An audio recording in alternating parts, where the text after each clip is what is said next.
Hello students आज का हमारा टॉपिक है हुण।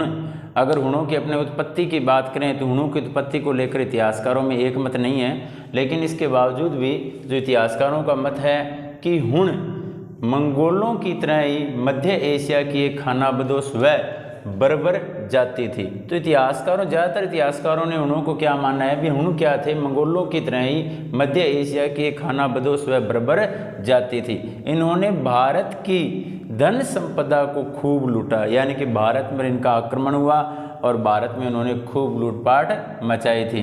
कुछ इतिहासकार इनको बंजारों व गुर्जरों की उपजाति की संज्ञा भी देते हैं। देखो कुछ एक इतिहासकार तो क्या मानते हैं अभी मंगोलों की तरह इन्हें मध्य एशिया से संबंधित मानते हैं या इन्हें खानाबदोश व बर्बर जाति कहते हैं। कुछ एक इतिहासकार इन्हें क्या कहते हैं, बंजारों व गुर्जरों की उपजाति की संज्ञा भी इन्हें देते हैं। इसके अलावा अगर बात की जाए अपने तो कुछ इतिहासकार जो हैं वो राजपूतों के पूर्वज के रूप में भी इन्हें स्वीकार करते हैं। देखो कुछ एक जो इतिहासकार है उन्होंने तो इन्हें मंगोलों की तरह मध्य एशिया की खानाबदोश व बर्बर जाति माना है। कुछ एक इतिहासकारों ने हुणों को बंजारों व गुर्जरों की उपजाति की संज्ञा दी है। कुछ एक इतिहासकार क्या मानते हैं, इन्हें राजपूतों के पूर्वज के रूप में भी स्वीकार करते हैं। हुणों की उत्पत्ति मूलतः काकेशस से मानी जाती है। कहाँ से मानी जाती है? काकेशस से मानी जाती है। यहाँ से हुणों ने अपना विस्तार मध्य एशिया व दक्षिण एशिया के अन्य देशों में फैलाना शुरू किया था। देखो मूलतः अगर आपसे पूछ लिया जाए भी हुणों की उत्पत्ति कहाँ से मानी गई है तो वो स्थान कौन सा है? काकेशस है। यहीं से हुणों ने अपना जो विस्तार था वह मध्य व दक्षिण एशिया के अन्य देशों में फैलाना प्रारंभ किया था। भारत में इनका प्रवेश पश्चिम से हुआ था। किस ओर से? पश्चिम दिशा की ओर से इनका प्रवेश भारत में हुआ, जिसका समय लगभग कितना माना गया है? 450 ईस्वी माना गया है। यानी कि भारत में हुणों का जब प्रवेश हुआ तो उस समय लगभग समय कौन सा था? 450 ईस्वी के लगभग का समय था। अगर बात कर ली जाए भी चीन में हुणों को क्या कहा जाता है तो चीन में हुणों को हुयान व हुण कहा जाता है। क्या कहा जाता है? हुयान या हुण।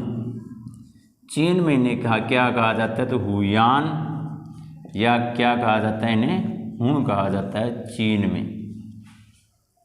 इसके अलावा अगर अपने बात करें भी जब इनका भारत पर आक्रमण हुआ, भारत पर आक्रमण लगभग 450 ईस्वी में इनका पश्चिम की ओर से भारत पर आक्रमण हुआ। इस समय भारत में अगर बात करें तो गुप्त साम्राज्य स्थापित था और गुप्तों में प्रमुख जो शासक था स्कंदगुप्त। किसका? स्कंदगुप्त का भारत के उत्तरी भाग पर क्या था? इसका राज्य स्थापित था। स्कंदगुप्त ने क्या किया? हुणों का भरपूर सामना किया और हुणों को यहाँ से भागने पर मजबूर कर दिया। स्कंदगुप्त की अगर अपने बात करें तो स्कंदगुप्त को अपने अंतिम समय में जब गद्दी पर बैठा तब से लेकर अंतिम समय तक इसे हुणों के बार बार आक्रमणों का सामना करना पड़ा, लेकिन हर बार स्कंदगुप्त ने हुणों को पराजित करके यहाँ से भागने पर मजबूर कर दिया था। अगर अपने बात करें भी हुणों में प्रमुख शासकों की तो हुणों में प्रमुख शासकों में पहला शासक आया तोरमान और दूसरा आया मिहिरकुल। पहला शासक कौन आया हुणों में? तोरमान। कौन आया था? तोरमान। और दूसरा कौन आया? मिहिरकुल।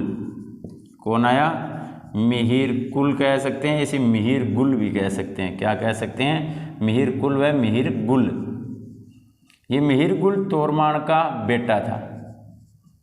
तोरमान का बेटा मिहिरकुल था। ये दो प्रमुख शासक आते हैं जिन्होंने भारत के बहुत सारे हिस्सों पर अपना राज्य स्थापित किया था। लेकिन जब तक स्कंदगुप्त जो गुप्त शासक था यह गद्दी पर था तब तक जो हुण अपना राज्य है वह भारत में स्थापित नहीं कर पाए। लेकिन कुछ समय बाद यानी कि स्कंदगुप्त की मृत्यु के बाद जब कौन सा गुप्त साम्राज्य पतन की ओर अग्रसर हो गया था, टूटने की ओर अग्रसर हो गया था, इसका फायदा किसे मिला?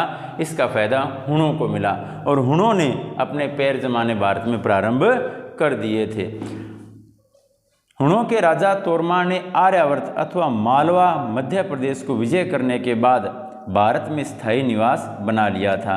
अगर हुणों में पहले राजा की बात की जाए तो वो था तोरमान। तोरमान ने सबसे पहले किस क्षेत्र पर विजय प्राप्त की? तो मालवा पर। कहाँ विजय प्राप्त की? मालवा पर। मालवा पर विजय सर्वप्रथम किसके द्वारा? हुणों में, तो तोरमान के द्वारा। किसके द्वारा? तोरमान के द्वारा। तो अपने कह सकते हैं भी हुणों का प्रथम शासक भारत में कौन था? तो वह था तोरमान था। और मालवा क्षेत्र कौन सा? जो मध्य प्रदेश में है। कहाँ पर? मध्य प्रदेश में। MP अपने लिख सकते हैं, यानी कि मध्य प्रदेश। स्थायी निवास बनाया इसने। तोरमान के बाद उसका पुत्र मिहिर कुल, या अपने कह सकते हैं मिहिर गुल ने पंजाब पर आक्रमण कर उसे अपने अधीन कर लिया था। देखो, तोरमान तो पहला शासक था हुणों में, जिसने मालवा पर अधिकार किया था। मालवा मध्य प्रदेश पर अधिकार किया था, ठीक है, और अपना स्थायी निवास इसे बनाया था। और तोरमान के बाद अगर बात की जाए तो इसका बेटा शासक बना कौन? मिहिर कुल। कौन बना? मिहिर कुल। और मिहिर कुल की अगर बात की जाए तो इसने पंजाब पर भी अधिकार किया था। किस पर अधिकार किया था? पंजाब पर भी इसने अधिकार किया था। यानी कि मालवा पर तोरमान के द्वारा अधिकार किया गया और पंजाब पर किसके द्वारा अधिकार किया गया? मिहिर कुल के द्वारा। तो यानी कि मिहिर कुल के समय जो हुणों का राज्य था वह मालवा, MP और पंजाब तक विस्तृत था। हुणों में तोरमान की अगर अपने स्पेशली बात की जाए तो तोरमान हुणों का सबसे प्रतापी राजा था। कौन था? तोरमान जो था वो हुणों का सबसे प्रतापी शासक था। हुणों का सबसे प्रतापी शासक कौन था? तो तोरमान था। पहला भी था और हुणों में सबसे प्रतापी शासक भी कौन था? तोरमान था। उसके पुत्र मिहिर कुल व तोरमान ने मथुरा व तक्षशिला में संयुक्त रूप से अभियान किया और वहाँ बहुत रक्तपात किया था। देखो, मिहिर कुल और तोरमान दोनों ने मिलकर पिता पुत्र ने क्या किया? मथुरा व तक्षशिला में संयुक्त रूप से आक्रमण किया था। कहाँ कहाँ? मथुरा और तक्षशिला में। तक्षशिला में इन दोनों पर भी आक्रमण हुआ। किस किस का हुआ? तोरमान और मिहिर कुल का। तोरमान व मिहिर कुल का। इन दोनों ने क्या किया था? मथुरा और तक्षशिला में पर्याप्त रक्तपात किया था, यानी कि बहुत ज़्यादा लोगों को मौत के घाट उतारा था। जैन ग्रंथ कोल्यमाला के अनुसार तोरमान चंद्रभागा नदी के किनारे स्थित पवेया नगरी से भारत पर शासन करता था। यानी कि जैन ग्रंथ कोल्यमाला के अनुसार क्या कहा गया है? भी तोरमान जो था वो चंद्रभागा नदी के किनारे स्थित पवेया नगरी से भारत पर शासन करता था। जैन ग्रंथ कोल्यमाला के अनुसार। जैन ग्रंथ कोल्यमाला, बच्चों इसको याद रखना। जैन ग्रंथ कौन सा है? कोल्यमाला। और इस ग्रंथ के अनुसार जो तोरमान था वह चंद्रभागा नदी के किनारे, चंद्रभागा नदी के किनारे स्थित पवेया नगरी से, कहाँ से? पवेया नगरी से क्या करता था? जो अपना राज्य था उस पर नियंत्रण रखने का कार्य करता था। इतिहासकारों के अनुसार पवेया नगरी वर्तमान किसे कहा गया है? ग्वालियर को उस समय की पवेया नगरी कहा गया। यानी कि उस समय जो पवेया नगरी थी वह वर्तमान में क्या है? ग्वालियर है। क्या है? ग्वालियर है। तो बच्चों, अपने हुणों के दो प्रमुख शासकों की बात की। पहला कौन था? तोरमान। दूसरा कौन था? मिहिर कुल। तोरमान की अगर बात की जाए तो तोरमान ने सर्वप्रथम राज्य कहाँ से स्थापित किया? तो मालवा, MP से इसने अपना राज्य स्थापित किया और इसे अपना मूल स्थान भी बनाया था। और तोरमान की अगर बात करें तो ये हुणों का सबसे प्रतापी शासक भी था। तोरमान और मिहिर कुल दोनों के द्वारा मथुरा व तक्षशिला की ओर अभियान किए गए थे। यहाँ इन्होंने पर्याप्त मात्रा में रक्तपात किया था। और जैन ग्रंथ कोल्यमाला के अनुसार चंद्रभागा नदी के किनारे स्थित पवेया नगरी जो थी वहाँ से तोरमान अपने राज्य पर नियंत्रण करने का कार्य करता था। और पवेया नगरी को इतिहासकारों ने वर्तमान कौन सा नगर बताया है? ग्वालियर नगर को बताया है, जो उस समय पवेया नगरी के नाम से प्रसिद्ध था। देखो बच्चों, अब अपने बात करते हैं हुणों के दमन के बारे में या हुणों के पतन के बारे में। तो हुणों का दमन किसके द्वारा किया जाता है? तो हुणों के दमन की शुरुआत कहाँ से होती है? यशोवर्मन के द्वारा। किसके द्वारा? यशोवर्मन द्वारा क्या किया जाता है, हुणों का दमन किया जाता है। तो अपने टॉपिक लिखेंगे यशोवर्मन द्वारा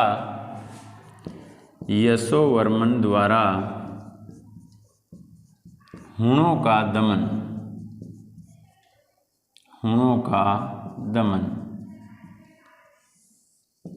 देखो, हुणों के अत्याचार का मुकाबला स्थानीय शासक यशोवर्मन और बाल्यादित्य ने मिलकर किया था।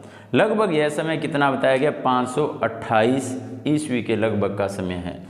देखो 528 ईस्वी के लगभग का समय था। दो शासक कौन कौन से, बाल्यादित्य और दूसरे कौन से, जो अभी मैंने आपको नाम लिखाया यशोवर्मन। कौन था, यशोवर्मन। इन दोनों ने मिलकर क्या किया था, हुणों की दमन का कार्य किया था। यशोवर्मन के आक्रमण से हुण परास्त जरूर हो गए, किंतु वे अपने मूल स्थान मध्य एशिया नहीं गए, बल्कि जो हिंदू धर्म व संस्कृति जो थी उन्हें आत्मसात करके इसके अभिन्न अंग बन गए और इसी में विलीन हो गए। देखो बच्चों, हुआ क्या, जब बाल्यादित्य और यशोवर्मन ने हुणों पर आक्रमण किया, हालांकि उन्होंने हुणों को परास्त कर दिया बुरी तरीके से, लेकिन हुण परास्त होने के बाद भारत छोड़कर नहीं गए और भारत की मूल शाखा में ही घुल मिल गए। यानी कि भारतीय जो संस्कृति, धर्म थे, नीति नियम थे, उन्हें इन्होंने अपना लिया और इसी में घुल मिल गए थे। अब अपने बात करते हैं हुणों के धर्म की, हुणों के धर्म के बारे में बात करते हैं। तो हुणों के धर्म की अगर बात की जाए तो ऐसा माना जाता है कि हुणों का धर्म शैव धर्म था। क्यों माना जाता है, देखो हुणों का धर्म कौन सा धर्म माना गया है, शैव धर्म माना गया है। क्योंकि जो हर हर महादेव का नारा था, कौन सा, हर हर महादेव का नारा, ये शुरुआत में किसके द्वारा दिया गया था, तो ये हुणों को द्वारा ही प्रसिद्ध हुआ था। कौन सा नारा, हर हर महादेव का नारा।